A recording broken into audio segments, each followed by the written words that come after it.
बच्चों नमस्कार। आज विशेष रूप से मैं हाजिर हुआ हूँ आपके लिए, क्योंकि ये अब एक कॉलेज का सीज़न शुरू हो गया है। स्कूल कॉलेज सब खुलने के आदेश भी हो गए हैं और विश्वविद्यालयों में एंट्रेंस एग्ज़ाम और रेगुलर एग्ज़ाम के आदेश भी जारी होने वाले हैं। तैयारी हो चुकी है। किसी किसी विश्वविद्यालय ने एंट्रेंस एग्ज़ाम के प्रिपरेशन के लिए आपको स्पेस दे दिया है। एग्जामिनेशन का डेट घोषित हो गया है। जैसे काशी हिंदू विश्वविद्यालय में भी एमएफए एग्ज़ाम के एंट्रेंस के डेट घोषित हो गए हैं, जो 30 अगस्त को होने हैं।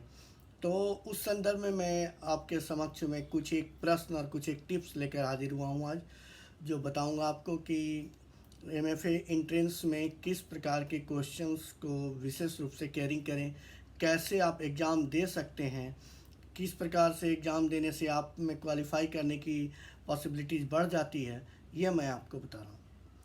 तो आप महत्वपूर्ण ये है कि जो सिलेबस फोर्थ ईयर में आपने पढ़ा है, फोर्थ ईयर के सिलेबस को आप गंभीरतापूर्वक ध्यान में रखेंगे, चूँकि उसी सिलेबस से क्वेश्चन एमएफए एंट्रेंस में भी आएंगे।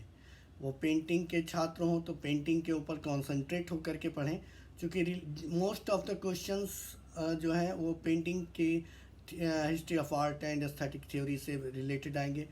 लेकिन एक कॉमन पर्सपेक्टिव में पढ़ाई करना ज़्यादा उचित होता है। स्कल्पचर के भी क्वेश्चन आ सकते हैं, थोड़े बहुत ग्राफिक के क्वेश्चन आ सकते हैं और अप्लाइड आर्ट्स के क्वेश्चन भी एक दो आ सकते हैं। लगेगा कि अप्लाइड आर्ट का है, लेकिन वो रिलेटेड टू द पेंटिंग्स होगा कहीं ना कहीं से। तो आप इन सब को ध्यान में रख करके अपनी स्टडी करें। आज मैं आपको बहुत ही थोड़े से समय में कुछ एक विशेष टिप्स बताऊंगा। यदि किसी किसी एंट्रेंस एग्ज़ाम में आपने महसूस किया होगा कि माइनस मार्किंग होती है, तो मेरा व्यक्तिगत सुझाव है कि तुक्का नहीं मारेंगे। आप जितने क्वेश्चंस के आंसर आपको 100% कन्फर्म याद आते हैं, उतने का ही आंसर आप करेंगे। बाकी क्वेश्चंस को आप बिल्कुल टच नहीं करेंगे, बिल्कुल टच नहीं करेंगे। इससे बहुत बड़ी संभावना बनती है कि आप मेरिट लिस्ट में आ जाएं।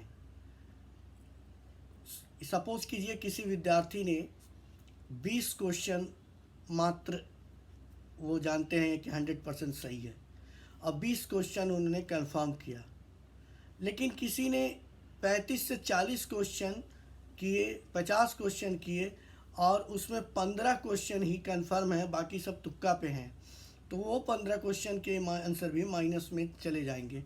तो आपके पास बिल्कुल ही ना के बराबर क्वालिफाइंग बनेंगे। लेकिन 20 का जो कंफर्म रहेगा कि 20 के नंबर हमें मिलने हैं और बाकी आपने छोड़ दिया है, तो वो नंबर एक पॉसिबिलिटी जनरेट करेगी। इस बार एक संभावना और है कि पढ़ाई लिखाई में थोड़ी वो रही है, इरेगुलरिटी रही है, लोगों का कंसंट्रेशन भंग हो गया है, एग्ज़ाम लेने की भी एक जिम्मेदारी है विश्वविद्यालयों को, तो इस बार मेरिट थोड़ी डाउन होने की भी संभावना रहेगी।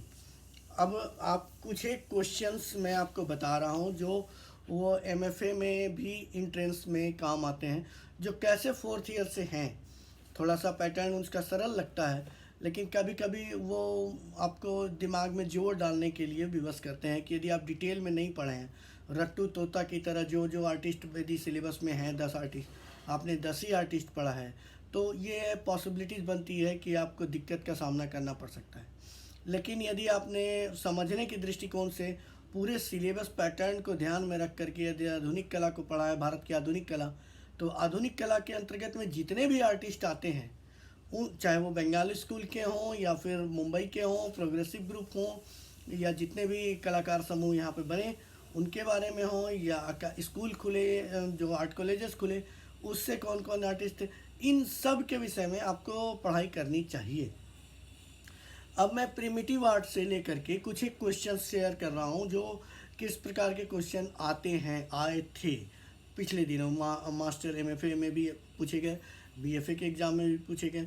जैसे सबसे पुराना प्रागैतिहासिक चित्र कहाँ बना, ये अल्टामिरा गुफा के स्पेन में बनाया गया चित्र है। उसी प्रकार अल्टामिरा गुफा स्पेन की खोज कब हुई, इसमें कई पुस्तकों में डिफरेंट आंसर मिलेंगे। किसी में 1869 मिलेगा, किसी में 1870 मिलेगा, किसी में 1876 भी मिल सकता है। इसका रियल आंसर है 1869। लेकिन इन तीनों को देखेंगे, बाय द वे ऑप्शन में आपके पास 1869 ना हो, जो भी क्वेश्चन सेट किए हों उन्होंने इस आंसर को ना देखा हो, वो 1870 वाले आंसर को मान रहे हों, तो हो सकता है वहाँ 1870 हो, 72 हो, 74 हो, लेकिन 1872 इस हालत में 1870 जो उसके नियरेस्ट है उस आंसर को आप टिक करेंगे। अल्टामिरा गुफा चित्रों का साम्य जो है किस गुफा के चित्रों से मिलता है? तो अफ्रीका के में एक खोटसा गुफा है। खोटसा गुफा के चित्र जो हैं वो अल्टामिरा गुफा के, जो स्पेन की अल्टामिरा गुफा है उससे साम्य होकर के मिलती है। लास्को गुफा जो फ्रांस में है उसकी खोज 1940 ईस्वी में की गई है। द लास्को केव्स पेंटिंग एक पुस्तक भी लिखी गई है। ये फर्नैंड विंडेल्स नामक एक व्यक्ति थे। फर्नैंड विंडेल्स ने 1949 में यह पुस्तक लिखी है। तो आप इस पुस्तक को बखूबी ध्यान से पढ़ें और इस राइटर को तो ज़रूर जानें। ये अभी फ़िलहाल इंट्रेंस के लिए, पुस्तक को तो जब आप पढ़ेंगे, लेकिन इंट्रेंस के लिए ये बुक किसने लिखी? तो फर्नैंड विंडेल्स ने लिखी 1949 में। लास्को चित्रों का काल क्या है, पीरियड क्या है, कब का बना हुआ है? तो ये लास्को गुफा के चित्रों के विषय में ये कहा जाता है कि ऑर्गेनेशियन काल में ये चित्र बनाए गए। अल्टामिरा चित्र को पीरियड क्या है? तो अल्टामिरा चित्र मैग्डालियन पीरियड में बनाए गए। ये सब भी महत्वपूर्ण क्वेश्चन है। अब लास्को में चित्र कहाँ पर बनाए गए, ये भी पूछा जा सकता है आपसे। तो लास्को में चित्र, जैसे पूछते हैं ना कि लास्को में चित्र कहाँ पे बने, तो इसका मतलब कहाँ पे बने का अर्थ ये है कि किस सतह पर बने, छत पर बने हैं, पिलर पर बने हैं या दीवारों पर बने हैं। तो इसका आंसर है दीवार तथा छत पर बने हैं। जो गतिशील घोड़े के चित्र हैं, हिरन, भैंसे, बारहसिंगा और में इत्यादि जानवरों के चित्र बने हैं। और ये जल रंग में बने हैं, बहुवर्णीय हैं, यानी अनेक रंगों में बने हुए चित्र हैं। लास्को गुफा का साइज क्या है? लास्को गुफा का साइज है 20 गज बाय 10 गज। अफ्रीका में एटलस पर्वत के नज़दीक के चित्रों की खोज कब हुई? ये जो है एटलस पर्वत के चित्रों की खोज जो है ये 1913 ईस्वी में हुई। और इसी प्रकार प्रागैतिहासिक चित्र के अन्य क्वेश्चन भी आपको पूछे जाएंगे। एमएफए एंट्रेंस को लेकर के मैं ख़ास तौर से अभी प्रश्न की क्वेश्चन आंसर सेट करते हुए 1-2 दिन के अंदर में बहुत अच्छे वीडियो आपके लिए दूंगा, जो आपके एंट्रेंस प्रिपरेशन में ख़ास तौर से रिकॉल करने में बहुत सुविधा होगी। धन्यवाद।